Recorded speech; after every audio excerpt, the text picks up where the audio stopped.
Hola, hola, bienvenidos a Big Left, Centinela de los últimos tiempos. Hoy quiero dar lectura a una carta. La carta es un documento de gran veracidad, es inmensamente veraz. Una carta entre amigos. Y esta carta la quise leer en su cumpleaños, pero no me atreví porque me intimidaban toda esa cantidad, esa playa de hombres cultos, creadores literarios, intelectuales de primer nivel que lo secundaban, y yo sencillamente me cohibí y no le leí esta carta. Ahora se las leo a ustedes. Por eso que tiene un valor de veracidad completa, 100% veraz. Y 100% es un retrato de una época de la década del 70. Comienza en abril del 76 y termina en el 82, comienzos del 82. Entonces, hay un filósofo que se llama José Ortega y Gasset que dice, yo soy, ¿qué soy yo? Yo soy yo, claro, soy yo, sin duda, obvio, pero yo y mis circunstancias. Y si no salvo aquella circunstancia, no me salvo yo. Hay ahí hay un imperativo categórico, ético, pero yo soy yo. Y mis circunstancias significa que yo no soy un ente aislado, no soy un individuo.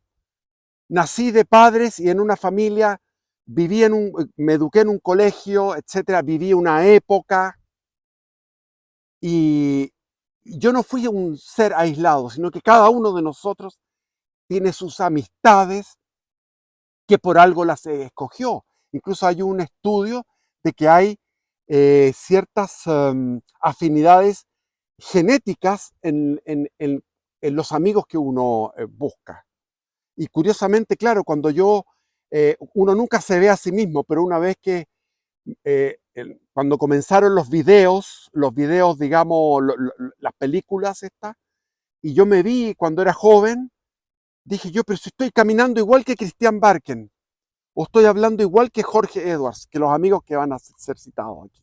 Así que sin más, porque hay mucho que comentar, como hay cosas que son íntimas, aquí es una carta entre nosotros, que nos entendemos entre dos personas, es necesario de repente comentar para darles como dicen, el contexto, para que entiendan lo que estoy hablando. ¿Ok? Comenzamos. Cristian, Christian Barken Lin, y canto aquí un tema de Silvio Rodríguez que está en el libro, en el CD, que nosotros lo escuchábamos en CD, o Domínguez, porque él es Silvio Rodríguez Domínguez. Dice, no hay idioma para la verdad, no hay aroma como la amistad. Por más que quise bendecirme y más purificarme, yo era carne, yo era yo. Lo que con amor hacía una mano, lo borraba con otra el desamor. Les recomiendo ese CD o ese tema de Domínguez, de Silvio Rodríguez, que es lo mejor que tiene Silvio porque ya es de la madurez. No hay desperdicio prácticamente ahí. Llegaste, llegaste a mi vida ese día de sol en la casona del Z, el abuelo millonario de Jorge Edwards Fernández de Castro, que era nuestro amigo en común, que era hijo del escritor Jorge Edwards. Entonces, el abuelo millonario de Jorge Edwards Fernández de Castro, en Pedro de Valdivia Norte, con tu Montgomery Pardo, que te quedaba chico por el repentino estirón de tus 15 años recién cumplidos y tu pelo rubio crecido de la raya para el lado, formando un copo de pelo hirsuto. Cabeza grande para ese cuerpo en su máxima delgadez y altura. Una delgadez y una altura mucho más extremas que la de cualquier Quijote imaginario. Estamos hablando de casi 2 metros de altura para un joven de 15 años y el Montgomery le quedaba muy arriba. La conversación comenzó en la entrada de autos. Pasaba el tiempo y no había necesidad de pasar a la casona, que era un verdadero palacio, con escaleras grandiosas, etc. No nos importaba el sol. Sentía una enorme familiaridad, como si te hubiera conocido de siempre. A decir verdad, creo que siempre te he considerado mi hermano. Curiosamente, mi hermano mayor, a pesar de ser menor de edad, porque lo que tenía para mí, Cristian, era un carácter tremendo, una madurez muy precoz en su madurez. Yo tenía más dudas, era más débil, y por otro lado, una inteligencia superior que yo consideraba superior, o sea, la sentía en todo momento superior en su cultura, en su inteligencia, por lo tanto, me costaba mantener la amistad en esos términos. Me había topado con un ciclón que no pararía nunca en 30, 40 años y que parece que no tiene para cuándo. Menos ahora que tiene abundante cantidad de hijos y muchísimos amigos, todos muy destacados. Me deleitaba escuchando esos argumentos novedosos, expresados en ese momento, yo creía, con gran rigor y gran seguridad combinatoria. Ese día había sido importante para mí. Un mundo desconocido se había abierto. ¿Por qué? Porque yo ya llevaba, esto ocurrió en abril de 1976. Y yo en abril de 1975 había ingresado a, a estar en familiaridad con la Compañía de Jesús, con los jesuitas y con mi director espiritual. Entonces yo tuve el año 75, fue el año más importante de mi vida, fue el año en que yo estuve lleno de encuentros gozosos y alegres con el Señor, encuentros místicos y experiencias de todo tipo que he narrado en otros videos. Por lo tanto, venía saliendo de una cantidad de experiencias a los 16 años recién cumplidos, muy contundentes e injundiosas. Y el sacerdote, que era mi director espiritual, Brian Christopher Wall Caron, que era un inglés, y los ingleses que son católicos son tremendos, son muy intensos como católicos. Vienen de haberse convertido del anglicanismo al catolicismo con mucha convicción. Entonces este jesuita, que medía casi 2 metros también, y era un portento intelectual, eh, hacía distintos apostolados, pasaba haciendo apostolados, y le llegó un joven que se llamaba Jorge Edwards, hijo de Jorge Edwards, el escritor, y nieto de este Jorge Edwards, el Z, que era un millonario que tenía un palacete ahí en la comuna Providencia, en Pedro Aldía Norte. Y me encargó el jesuita de que lo conociera y que lo convirtiera al catolicismo, porque era un personaje ateo. Y ahí fuimos conversando en la micro, desde la Torre Entel, tomamos una micro, después tomamos otra, y llegamos a Providencia y ahí se me estaba abriendo un mundo de seres jóvenes que no conocía, que no tenía idea que existía ese mundo. Por eso que aquí le cuento, ese día había sido muy importante para mí. Un mundo desconocido se había abierto, el mundo de los, comillas, descarriados. Habíamos ido con mi nuevo amigo a la bolsa de comercio a liquidar unas acciones de él. Tenía 16 años, pero tenía acciones, porque había heredado unas acciones. Luego pasamos al Copelia, que se encontraba ahí en Lyon con Providencia, que era un lugar, en esa época era un lugar aristocrático, a comprar torta, compramos una torta y unos helados. Es que el Z, el abuelo de Jorge, era avaro y Jorge un lanzado. Le vendía la cuchillería de plata en el Persa para financiar sus farras. Era una mansión solitaria donde no había dormitorios, solo livings, solo salones, con una colección de sofás y muebles finos. En la cocina había un refrigerador enorme y vacío. Solo encontramos un potecito con mantequilla y otro con mermelada. O sea, el tipo multimillonario y sin embargo era apretado con la comida. Esa noche se llenó de jóvenes prófugos del sistema, del comillas sistema, todos eran antisistema, que comillas estudiaban en el colegio Marshall, colegio que daba licencias de enseñanza media a estos redomados, flojos, que llamábamos en Chile porros problemáticos y adictos a la cimarra, entre otras adicciones.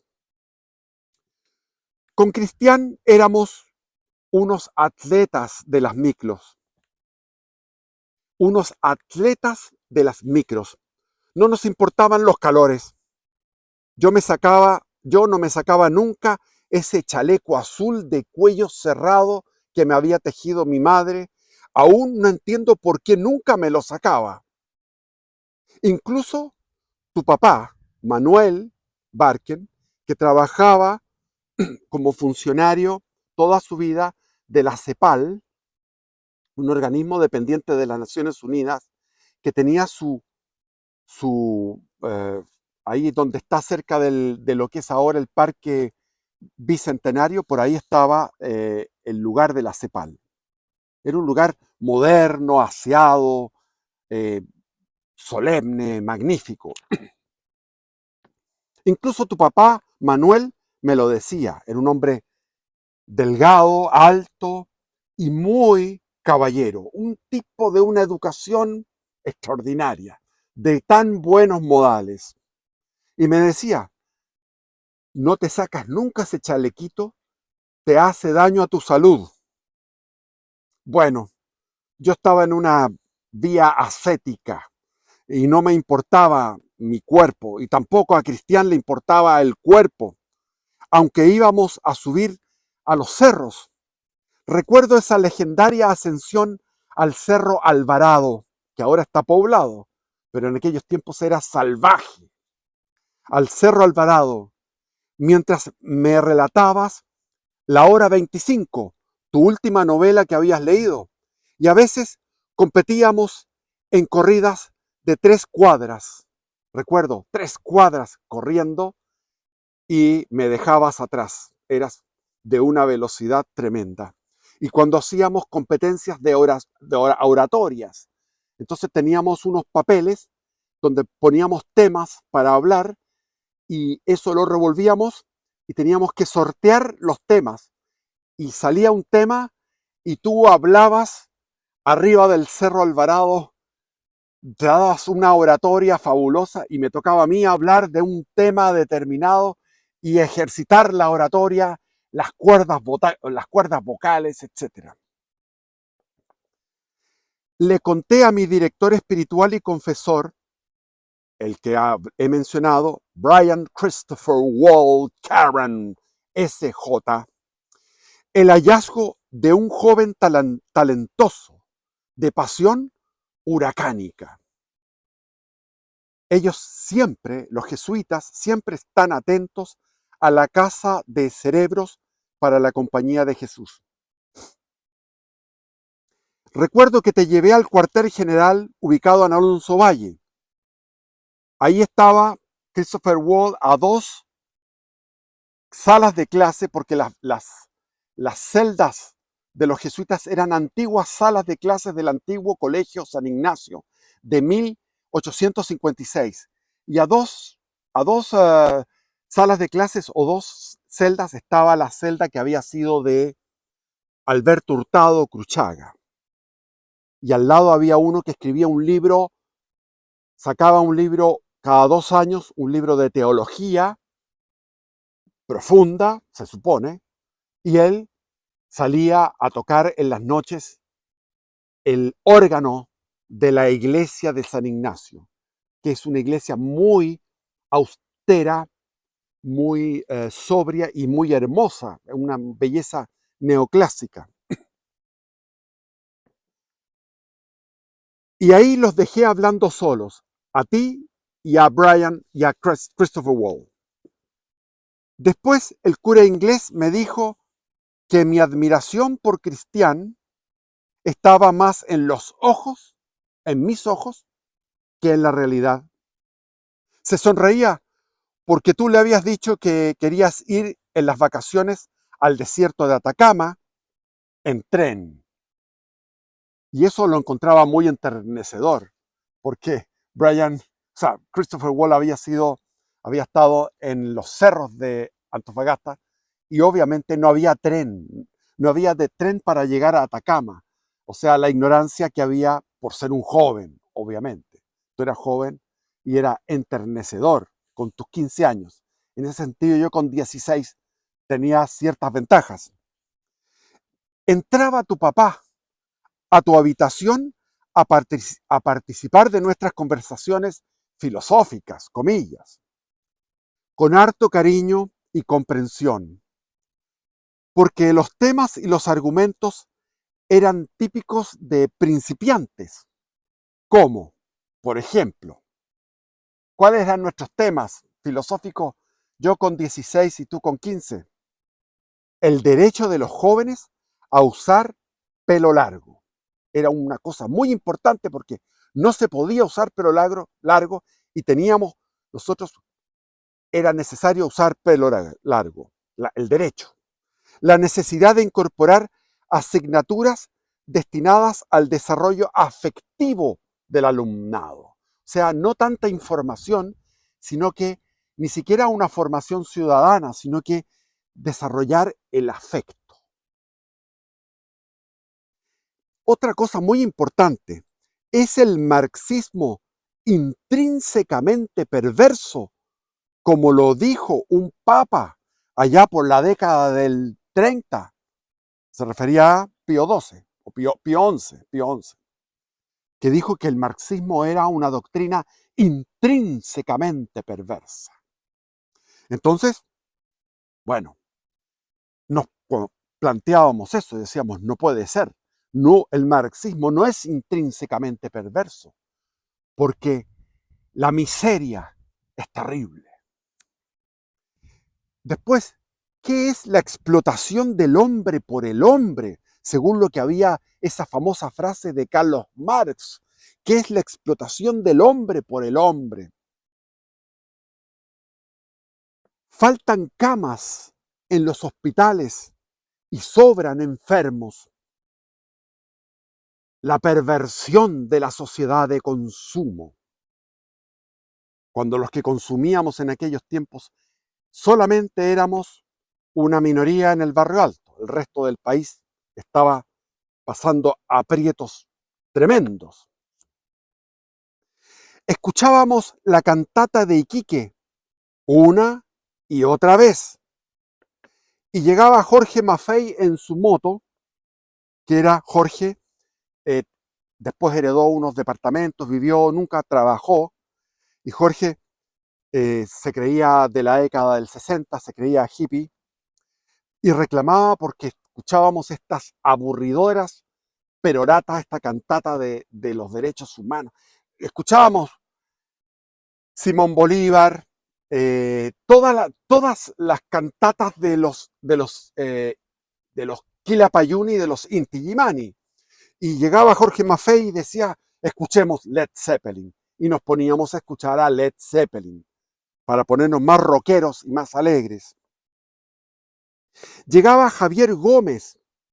Javier Gómez era hijo de Enrique Gómez Correa, fundador de La Mandrágora, que era un periódico poético del surrealismo, fundador del surrealismo chileno.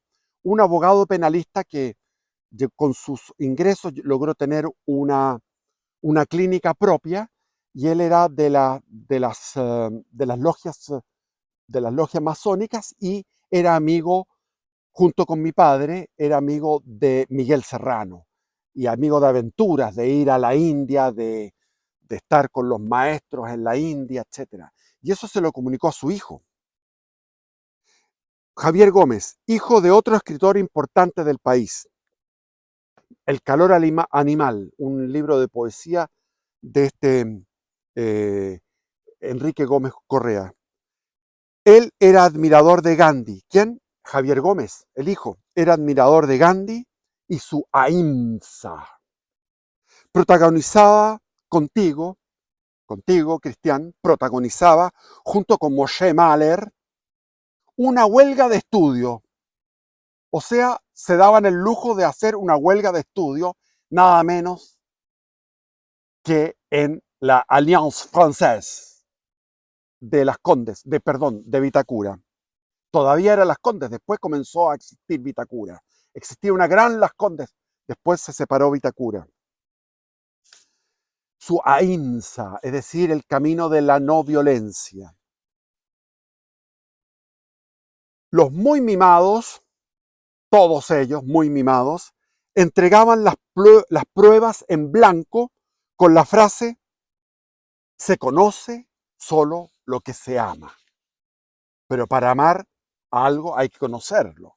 Entonces, me acuerdo de las pruebas, me mostrabas tú tus pruebas de química con se conoce solo lo que se ama, porque tú eras totalmente humanista. Se conoce solo lo que se ama, y así Javier Gómez, y así Moshe Mahler. Javier se refugió en tu casa huyendo del enojo paterno, porque había sido expulsado de la alianza junto con Moshe Mahler. Moshe terminó el cuarto año de enseñanza media en el Liceo Rafael Sotomayor, llamado Liceo 11 de Las Condes. Moshe Mahler era de 100% judío y trabajaba en un negocio de vender, era mayorista de confites y vendía a los vendedores de confites ambulantes del centro de Santiago, y eso estaba cerca del Cine Rex, a un costado del Cine Rex, a media cuadra estaba en Compañía, a media cuadra del Paseo Ahumada, que no existía todavía el Paseo Ahumada, estaba haciéndose en esos tiempos con el alcalde que había, a media cuadra de la Plaza de Armas. Vendía y vendía, estaba todo el día con la caja registradora antigua, una grande caja registradora, y marcando eso, y por debajo con el cuaderno estudiando las materias, y al mismo tiempo ayudando, como buen judío, el negocio familiar.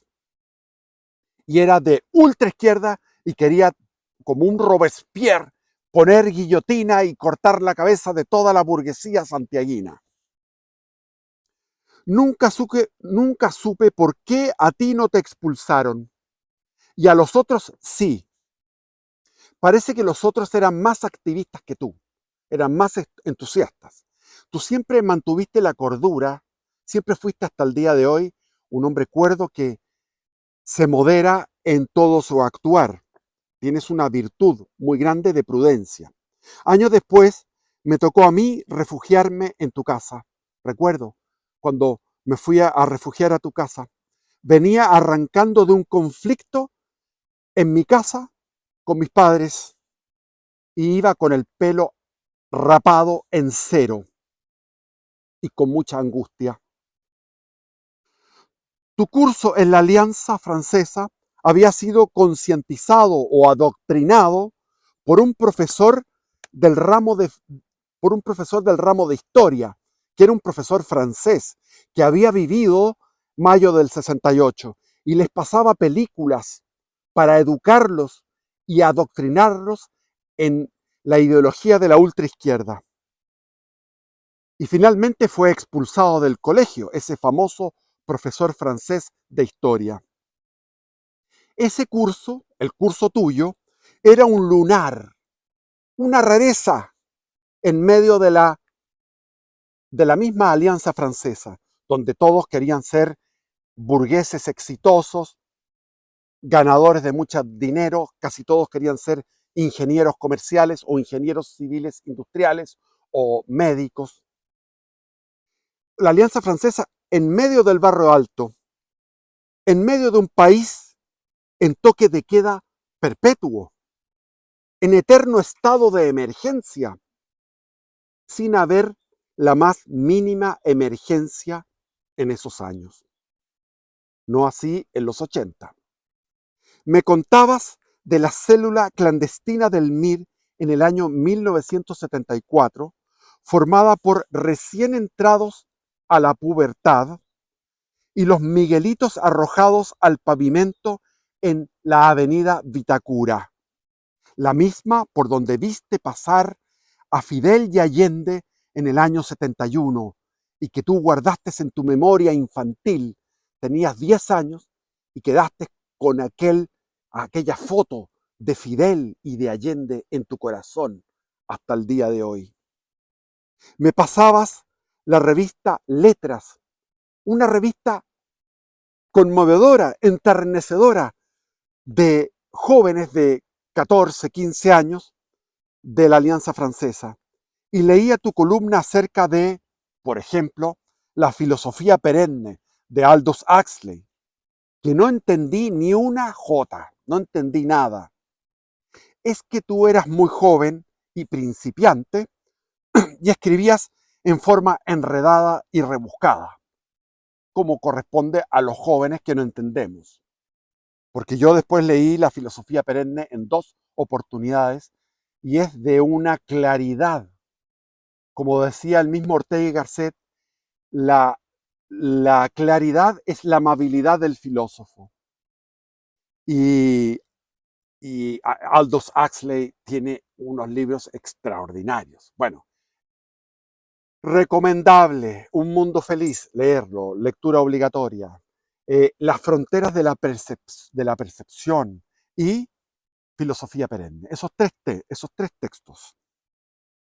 Igual me pasaba con Javier Gómez, con el otro amigo, el hijo de este otro poeta y abogado, miembro de las logias y millonario.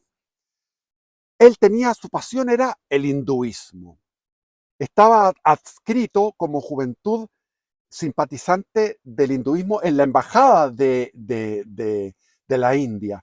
Y ahí vamos a ver, por ejemplo, danzas hindúes al Teatro Municipal de Santiago. Y yo no le entendía nada a Javier.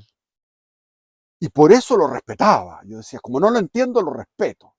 Lo que pasa es que, como principiantes, eran muy desorganizados en la manera de expresarse. Y así organicé una reunión en la casa del mismísimo Gastón Sublet, que acaba de fallecer hace poco, en que todas mis dudas y enredos quedarían finalmente clarificados. ¿Qué dijo Gastón Sublet en esa reunión en su casa?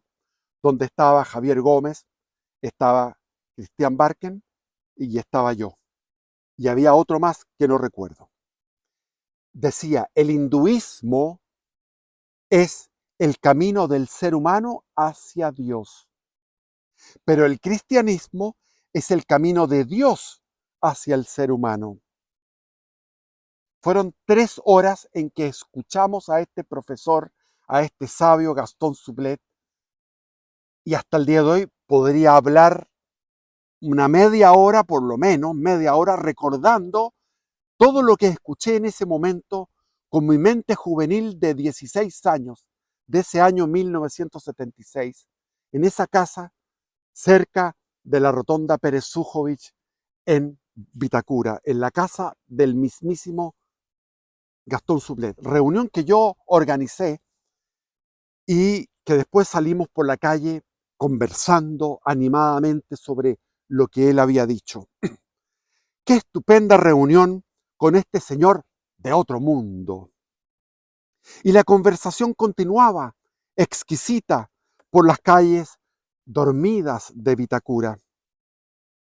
Y cómo no olvidarse de las sesiones de rock sinfónico, King Crimson, el mismo Led Zeppelin ya mencionado, y el jazz rock, Keith Jarrett, el concierto en Colonia de Keith Jarrett, el Lizard, el Discipline, el Island de King Crimson, y los Beatles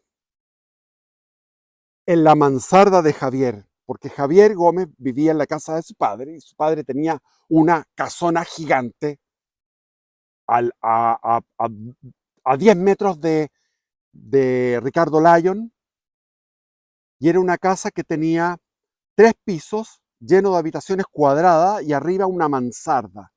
Y en esta mansarda era de uso exclusivo de su hijo predilecto, porque tenía otro hijo que se llamaba Felipe, que era más negociante y más ingeniero comercial. Iba por eso, y así se dedicó él. Pero este era como el hijo mayor y el hijo que seguía su línea poética y su línea intelectual. Entonces en la mansarda había por lo menos unos 3 centenares de discos de vinilo long play de todo lo que era rock, el naciente punk, el rock sinfónico, jazz, John Anderson, etcétera, Genesis, eh, todo lo que había sido la década del 60, Festival de Woodstock, etcétera, todo y más encima había long plays de música clásica, estaba todo Bach y todo Beethoven. Entonces este joven tenía todo lo que quería, aparte de una biblioteca personal de él, y la biblioteca del padre, en el primer piso, era extraordinaria. Yo decía, bueno, ¿y aquí qué es esto? La fenomenología del espíritu de Hegel. Aquí está Temor y Temblor de Soren Kierkegaard, aquí está el Tratado de la Angustia. Yo alucinaba con esa, y nos sentábamos a conversar en el patio trasero con Enrique Gómez Correda. Y las conversaciones con Enrique Gómez Correa, el papá de Javier, un tipo encantador y fascinante. Llegaba a tu habitación y estabas terminando Los Hermanos Karamazov. Eso me pasaba. O sea, mira, acabo de terminar de leer Los Hermanos Karamazov. Habías leído casi todo Dostoyevsky al cumplir los 16 años, reclinado en tu cama, y tu columna se iba poco a poco torciendo por la posición que tomabas para leer y anotar. Y ese daño a tu columna vertebral te acompañó toda la vida. Quedaste con una escoliosis a partir de apoyar el codo, en este caso era el codo izquierdo en tu cama, recuerdo, el codo izquierdo, tenías el ventanal, echaba la luz desde la calle Francisco de Aguirre, y tú estabas leyendo una obra tras otra, consumías literatura a raudales. Y tu columna se iba poco a poco torciendo por la posición que tomabas para leer y anotar. Sin embargo, tu espíritu bullía y yo debía atender a un despliegue de reflexiones que me elevaba en mi silencio asombrado. Estaba perplejo, asombrado, escuchando tus reflexiones. ¿Y qué pasó? Vino el año 77 y entraste a trabajar como voluntario en la Vicaría de la Solidaridad. Nunca supe lo que hacías ahí, porque nunca te pregunté. Y duraste largo tiempo. Yo te decía que te salieras para que fuéramos a hacer algo. Estabas sobrecargado de pega, de trabajo en la vicaría, y tú me respondías, es un compromiso y hay que cumplir los compromisos. Y agregábamos a nuestros múltiples deberes, porque éramos de una cantidad de actividad semanal ambos tremenda. Yo era presidente o jefe encargado de la comunidad de mi parroquia, de la comunidad juvenil de mi parroquia, que recién habíamos fundado con un diácono, y estaba yo en una parroquia de la CBX con los jesuitas en mi colegio. Íbamos a trabajos en fábrica para tener conciencia de cómo eran los trabajos de los obreros. Íbamos al Hogar de Cristo a ayudar en la construcción de Mediaguas, y también íbamos a la Sala Padre Hurtado a acompañar a los moribundos, a pobres indigentes que llegaban ahí a morir. Y eso era mi labor. La que él tenía era otra, distinta, más orientado a lo político y lo literario. Y agregábamos a nuestros múltiples deberes semanales más y más obligaciones nuevas, como ese día en que tú fuiste a mi casa y, conversando en la biblioteca de mi papá, que la biblioteca de mi padre era, como yo lo he mencionado, 7.000 volúmenes. Por lo menos había unos 1.000 volúmenes con dedicatoria de los autores. Y había, por ejemplo, colecciones de Toribio, ¿cómo se llamaba este? José Toribio Meriño, es que se me confunde con el de la Junta Militar, que era un historiador que tenía un montón de recopilaciones históricas maravillosas. Medina, José Toribio Medina, extraordinario. Entonces, mi padre tenía una biblioteca orientada hacia la política de derechas, hacia la política nacionalista, tenía una política orientada hacia el catolicismo, hacia la filosofía, y Cristian era de otro mundo, de otro mundo. Él venía tenía un tío que era Enrique Lin, que era poeta del liceo alemán. Su mamá se había separado de su padre y se había metido se me olvida en este momento, un extraordinario poeta. O sea, él vivía en el mundo de los poetas. Entonces lo invité a la biblioteca de mi padre, que era una cosa fastuosa, inmensa, y ahí, conversando, yo quise como probarlo, porque yo estaba en esa línea de cristiana, católica, de darse a los demás. Entonces yo le dije, tenemos que darnos a los demás. Y sin esperar ni un minuto, él dijo, de todas maneras.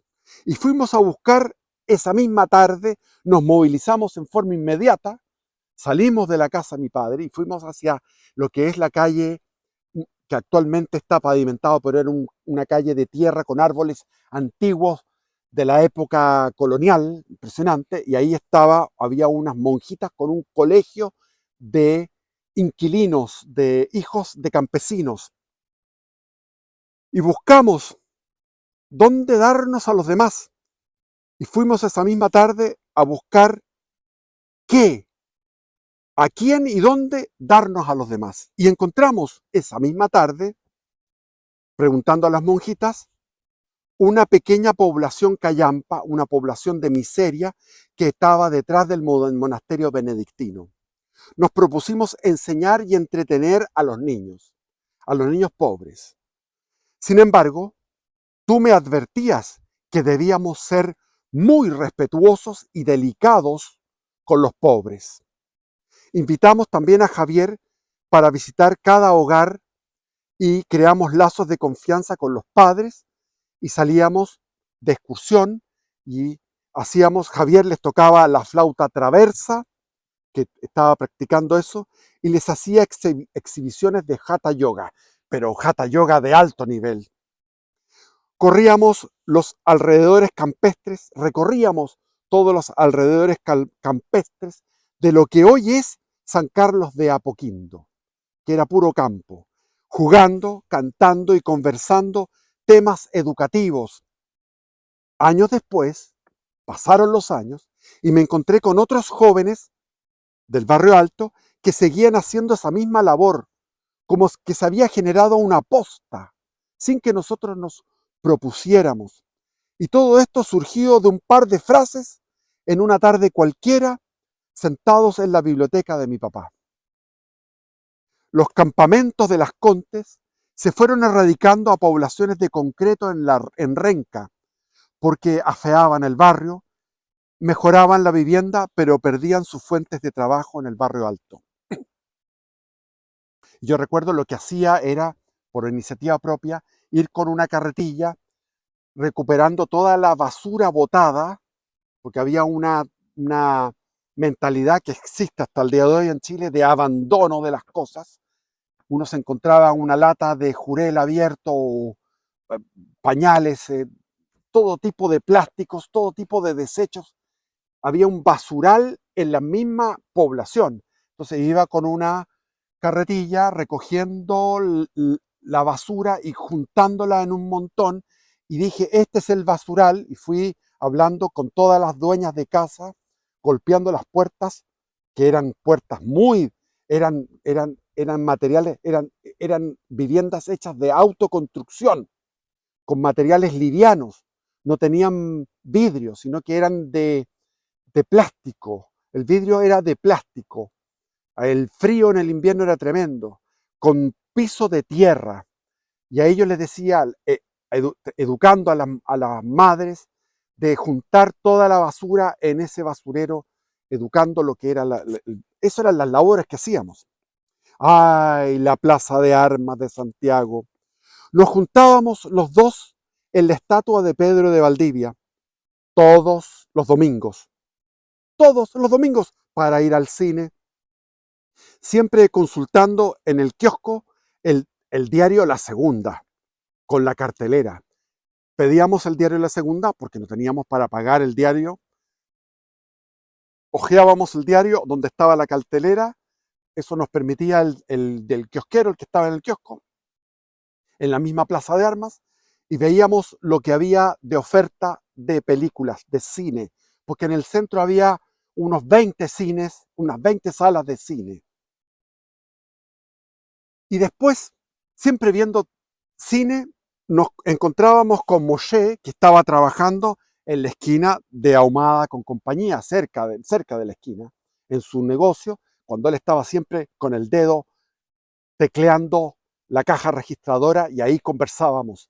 Y Moshe Mahler era un ultra izquierda, pero después con los años lo encontré en el Parque Bustamante caminando con su atuendo de judío ultra ortodoxo. Con su atuendo de judío ultra ortodoxo. Aluciné y conversamos.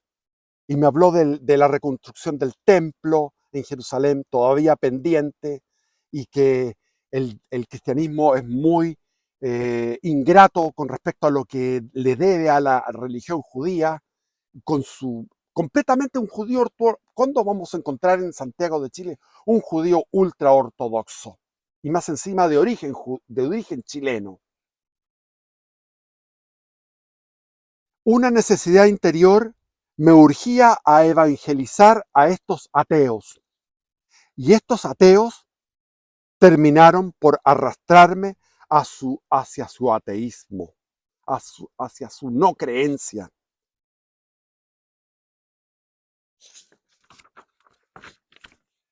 Tú, Cristian, siempre fuiste neutral en lo divino, más inclinado a creer que a no creer.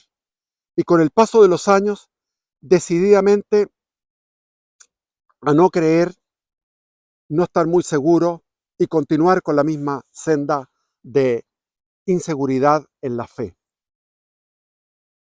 Y llegó el momento del bautismo de fuego. El grupito de tu curso de la Alianza Francesa, no había más que ellos, es decir, Cristian Barken, Javier Gómez, Moshe Mahler, Claudio Betzalel, Mauricio Lectorat, Rocío Muñoz y otros pocos más, reunidos en la iglesia de San Francisco, ingresan a calle Ahumada gritando: no, no, no a la farsa. el día antes del primer plebiscito del 4 de enero de 1978. Gloriosa primera manifestación contra el régimen militar en la historia. Se fueron sumando valientes hasta que nos dispersaron con un contingente represivo superior en número al llegar a la plaza de armas. Y el segundo encontronazo con la historia, el 1 de mayo de ese mismo año, 1978. Tú sales malherido de unos lumazos que un Paco furibundo te dio alcance y te dio unos cuantos lumazos, recuerdo, porque la calle se te había acabado, te habías metido en un callejón sin salida. Todos corrimos a refugiarnos en la iglesia de San Francisco. Había mujeres proletarias con guagua, con bebés, también protestando. Yo lo encontré insólito. Andaban ellas con su bebé recién nacido de un año, menos de un año, y andaban ellas protestando. Era un grupo de mujeres proletarias de corte heroico. Y vino la represión de carabineros que no usaban cascos ni nada, eran carabineros con el gorro, con su uniforme normal, sin ninguna, eh, uh, sin ninguna fuerza protectora, artículo protector, escudos, ni casco, ni nada de eso, simplemente con la luma, con el porro. Y ahí nos cercaron y empezaron a achicar esta masa que estaba entrando a la iglesia por la entrada principal de la iglesia San Francisco de Asís, que está en la Alameda. Y era una situación de peligro, sobre todo para estas mujeres que estaban atochadas era una masa de unos 500 personas que tenían que entrar por la puerta principal, presionadas por unos medio centenar de policías que estaban pegando con sus lumazos. Y me acuerdo que para proteger a estas mujeres, los dos decidimos ponernos con las manos, con los brazos firmes y las manos apoyadas en las puertas de la iglesia, y en cada uno protegiendo a una mujer con un bebé, soportando la presión de la masa que estaba entrando a la iglesia de San Francisco. No sé cómo nos salió tanta fuerza en nuestros brazos de jóvenes flacos tragalibros para contener el empujón. Atrás los pacos golpeando a ritmo frenético, cercando al gentío y presionando. Adentro los sacerdotes estaban oficiando una misa, los sacerdotes de la orden franciscana, y estaban en contra de todo eso. Y arriba del púlpito subió Rafael Maroto, que era un sacerdote del MIR, del Movimiento de Izquierda Revolucionaria, que los increpó. Y entonces se produjo una discusión a gritos entre los sacerdotes conservadores, partidarios de la liturgia y del respeto de la liturgia que se estaba celebrando, que eran los de la orden franciscana, en contra de este otro sacerdote arriba del púlpito, porque los púlpitos en la iglesia antigua estaban más lejos del altar. Y finalmente se cantó la Internacional con el puño en alto y se hizo un trabajo de diplomacia con las fuerzas de Carabineros y se llegó a un acuerdo. Carabineros no iba a agredir, pero tenían que salir todos tranquilos a tomar las micros. Y salimos el grupo a tomar la micro, me acuerdo, en San Antonio con Alameda, para regresar al Barrio Alto. Los principales agitadores éramos nosotros. Éramos la vanguardia del pueblo en el Barrio Alto en todo Chile. Y llegó el momento de postular a la universidad. Todos habíamos sacado altos puntajes en la prueba de aptitud académica y buscábamos carreras grandilocuentes. Yo me metí a Derecho, en la Universidad Católica, te dije, ándate a la Universidad Católica. Y tú nos decías, yo seré profesor toda mi vida. Estoy mentalizado para ser pobre. Te insistí, sí, que eligieras primero la universidad, la Pontificia Universidad Católica, que era muy superior a la de la Chile. En el Campus Oriente encontraste nuevas amistades, como el poeta Domingo Román, al cual lo convencimos de ser marxista. Eras el líder natural de un pequeño grupo de militantes del Mapu obrero campesino, de tendencia gramsciana. Este grupo eran alrededor de menos de 10 personas. Me hacías escuchar los discursos de Rodrigo Ambrosio, el fundador del partido original, el Mapu, que luego se fraccionó en dos, el Mapu obrero campesino y el Mapu de Garretón, que era el Mapu violento, que estuvo con Carlos Altamirano antes del 11 de septiembre. Eran discursos de los tiempos de la Unidad Popular, con ese fervor y apasionamiento característicos de esa época. Rodrigo Ambrosio murió en un accidente automovilístico. Discursos interesantes. En el Campus Oriente, los opositores tomamos nuestro himno de Silvio Rodríguez, que decía, vamos a andar con todas las banderas trenzadas de manera que no haya soledad, que no haya soledad, que no haya soledad, que no haya soledad. Vamos a andar para llegar a la vida. Y ahí empezaba la guitarra, Silvio Rodríguez. No éramos unos fanáticos de Silvio, no. Cristian, por favor, no éramos fanáticos de Silvio. Nosotros éramos Silvio Rodríguez. Todos éramos Silvio Rodríguez. Él era el que insuflaba la emoción al movimiento estudiantil anti-gobierno militar. Y no había soledad, ninguna soledad. Nos conocíamos todos los disidentes del Barrio Alto. ¿Seríamos acaso a todo reventar 200 en total? Una familia de grandes afinidades. Fuimos una familia de jóvenes, intelectuales, poéticos, emocionales, musicales, de grandes afinidades. Podíamos recitar a Neruda y podíamos escuchar a Paco Ibáñez recitando Neruda, cantando Neruda. Escuchar el último discurso de Allende en un cassette que se grababa clandestinamente, de mano a mano. Y esas peñas, las peñas para recaudar fondos para la resistencia, con sus vinos navegados, vinos calientes, con,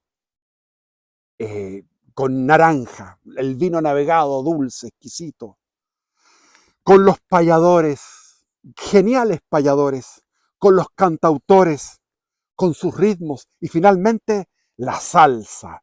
Vamos a bailar salsa. Qué esplendor de corazones, qué vidas más plenas de sentido esas nuestras, gracias a las circunstancias.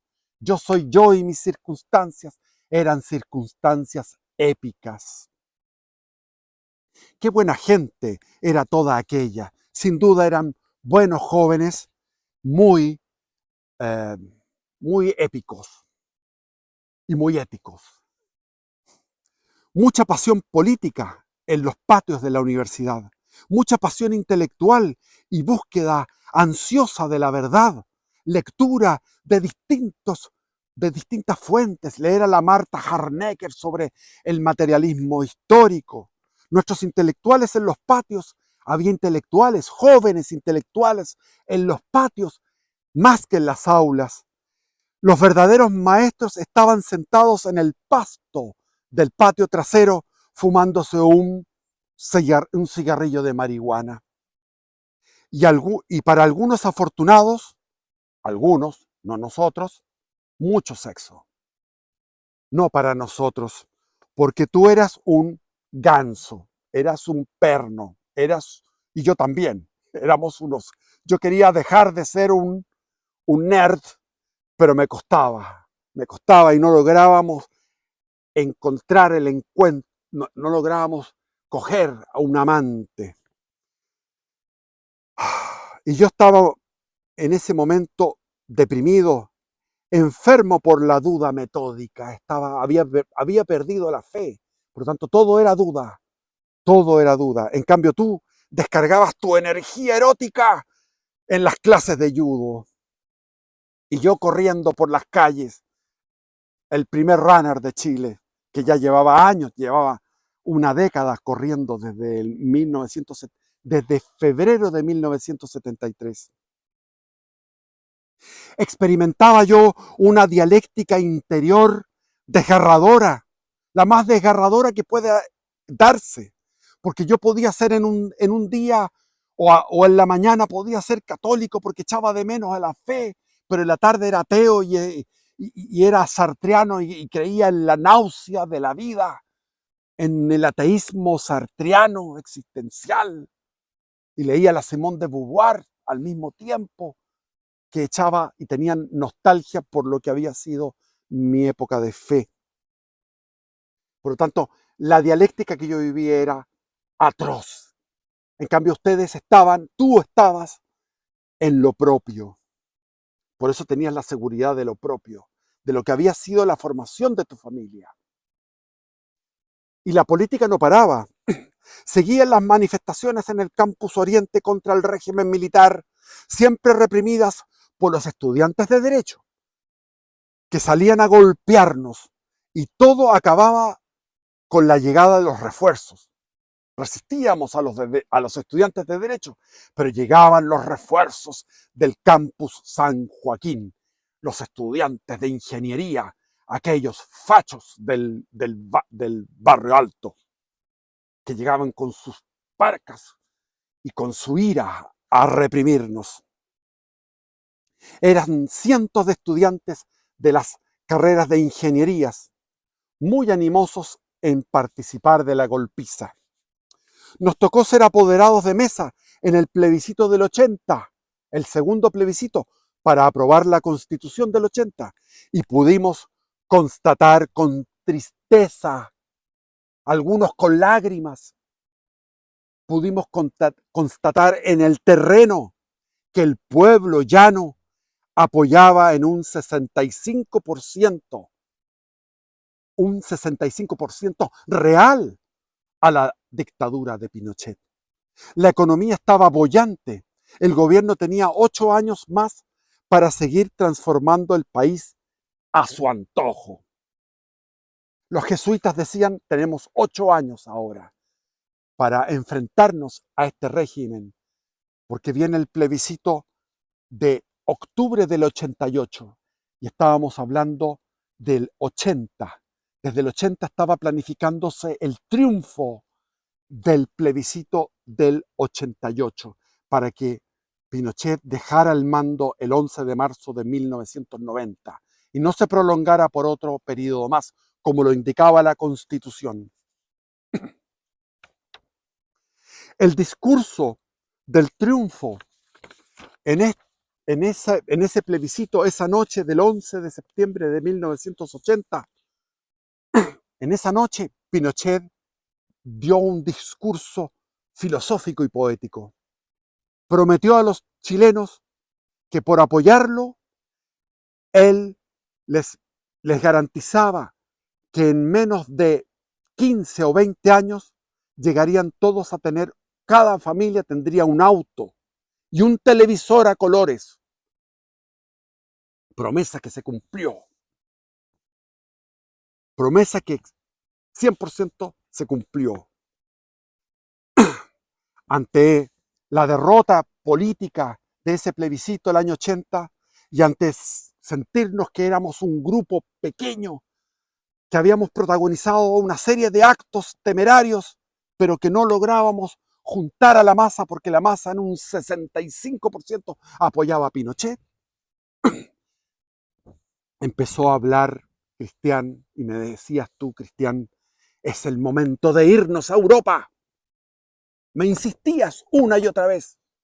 Había que hacer un paréntesis en esta lucha desigual para por fin conocer el viejo continente, el continente madre, conocer Francia, conocer España, Portugal, Italia, Alemania, Holanda, Austria, Inglaterra. Conocer el viejo continente estudiando, trabajando, viajando a dedo, con la juventud que teníamos. Me decía él, vamos ahora que somos jóvenes y no después, con los años, cuando seamos adultos. Vamos a ir como turistas por un mes o por dos, con suerte, con 2 meses de turismo. No, vamos ahora a vivir a la aventura. Había que ir con un pasaje de ida, como viajeros sin tiempo. Y me convenciste. Con el dólar fijo a 39 pesos, fueron muchos los que pensaron como nosotros, disidentes de la clase media alta que emigraron en masa ese año 81 a estudiar a las universidades españolas. Pero yo no me fui a España, yo me fui a París, donde encontré gratis 2 chambres de bonne, piezas de empleada en la mansarda en el sexto piso, una pieza de empleada. Esto de encontrar habitaciones gratuitas era un verdadero milagro. Y no solo eso, todo me salía mágicamente, a pesar de mi depresión porfiada. Me sentía atrozmente solo en París, pero todo se me daba materialmente bien. Tú dejaste la Universidad Autónoma de Barcelona, la dejaste, la abandonaste porque dijiste, no voy a seguir estudiando aquí en Barcelona, sacándome un título concentrado en esto, quiero viajar, y te pusiste a viajar a dedo y llegaste en la Navidad del año 81, huyendo de la lata de la Universidad Autónoma de Barcelona. Era maravilloso compartir mis habitaciones con la ciudad nevada, leyendo a Rayuela in situ y a Gambó, junto al río Sena. Querías estudiar, tú te planteaste vivir en París y querías estudiar técnico en impresión. Y yo no sabía qué hacer con mi vida. Me levantaba temprano a mis clases de francés, financiadas por el gobierno francés, por el gobierno de François Mitterrand, tratando de no pisarte mientras dormías en el suelo, en mi habitación pequeña. Con cuidado, traté de no despertarte y tomaba el metro en la mañana con todos los que iban a trabajar para aprender francés. Y llegó de Chile la noticia de la muerte de Claudia, tu amiga de partido y de carrera, que era un volcán de vitalidad y alegría. Yo la conocí. Había muerto en un accidente automovilístico. Yo la recordaba vivamente cuando recorrimos juntos la isla de Chiloé. Me acuerdo que cruzamos con ella y otro amigo de izquierda, y cruzamos los tres y llegamos a una pensión cruzamos de Dalcahue en el ferry de Dalcahue a la isla de Achao, y en Achao nos fuimos a una pensión barata y había una muralla de cholguán, una muralla de madera terciada muy débil, y el amigo este se puso con ella a hacer el amor toda la noche, y yo mientras tanto estaba leyendo El miedo a la libertad de Erich Fromm, y maldije los libros. Dije, maldigo mi vida, que yo estoy dedicado a los libros mientras ellos están follando toda la noche hasta el amanecer, y de ahí nos fuimos a una isla en unos barcos, y ahí era la Claudia famosa. Yo la recordaba vivamente por eso mismo, y en la universidad, vital, alegre. Y tú, me recuerdo que fuiste a la iglesia de Notre Dame, no como turista, sino a llorar y a pedir en ese magnífico templo gótico, en ese famoso templo gótico, me acuerdo. Y cuando fuimos a la casa de Régy-d'Evray, un departamento en el Quartier Latin, en el barrio latino, y nos metimos en una especie de, no conocíamos lo que era eso, que era un sauna, no un sauna, era una tina grande y ahí disfrutamos de las exquisiteces del departamento de Régy-d'Evray, aquel que había luchado con Che Guevara y era el encargado para los asuntos latinoamericanos, que lo había destinado nada más y nada menos que François Mitterrand, presidente de la Francia.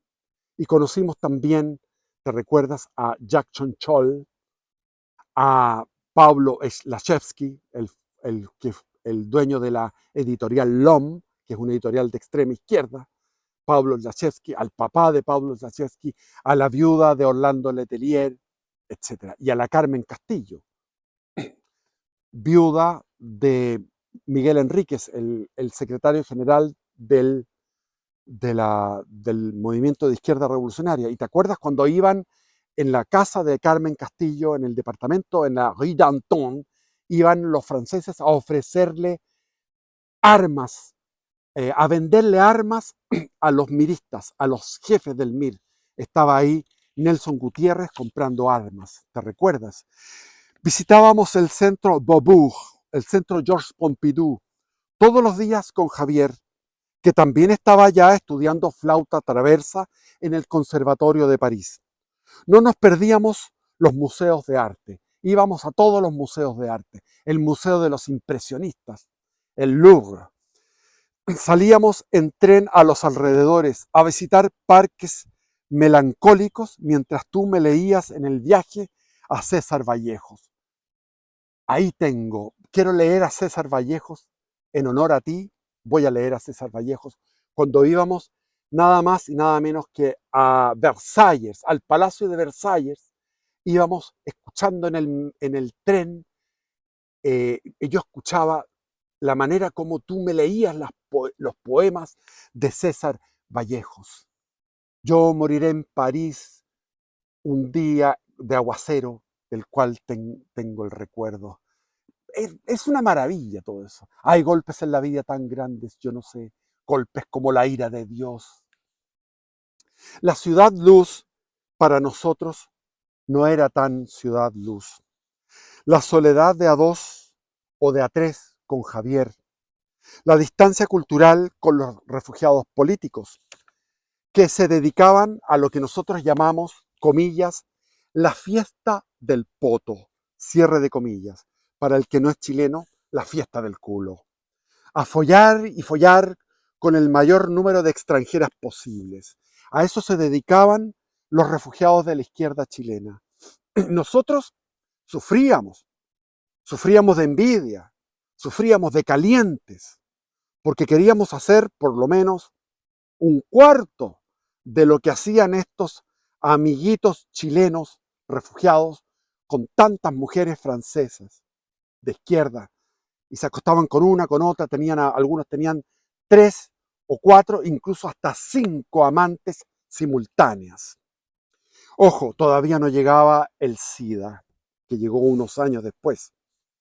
Era horrible ver cómo los demás se daban el festín sexual mientras nosotros no éramos capaces de sacudirnos la timidez y no comprendíamos los códigos de seducción. Eran todos rápidos y nosotros queríamos ser románticos e iniciar por lo menos un par de semanas de seducción romántica, de conocimiento, y ahí llegar por lo menos 2, 3 semanas para llegar al acto sexual. Pero aquí era en el mismo día, con 1 o 2 horas de preludio, o a veces nada. Desde nuestra chambre de bonne divisábamos la infinitud de techos con pequeñas chimeneas y ese cielo limpio, siempre con algunas nubes surcando. Temprano, antes del alba, los trabajadores senegaleses barrían la caca de los perros con palmeras. Luego veíamos a los escolares con sus pequeñas mochilas Aún estaba oscuro. Caminaban con sus caras pálidas y tristes. Cristian, tú me hacías ver el otro París y yo también te hacía ver el otro París. Tú hablabas francés perfecto, como un francés. Y Javier también hablaba perfecto, como un francés, de su colegio, de la Alianza. De puro compasivo, de ejercitar la compasión, había invitado a vivir a nuestras habitaciones a una pareja de brasileños, que al mes resultaron ser traficantes de droga. Ideamos una estrategia para sacarlos de ahí. Un amigo argentino, teníamos amigos argentinos que eran geniales, que resultó ser un excelente actor. Realizó la suplantación de autoridad.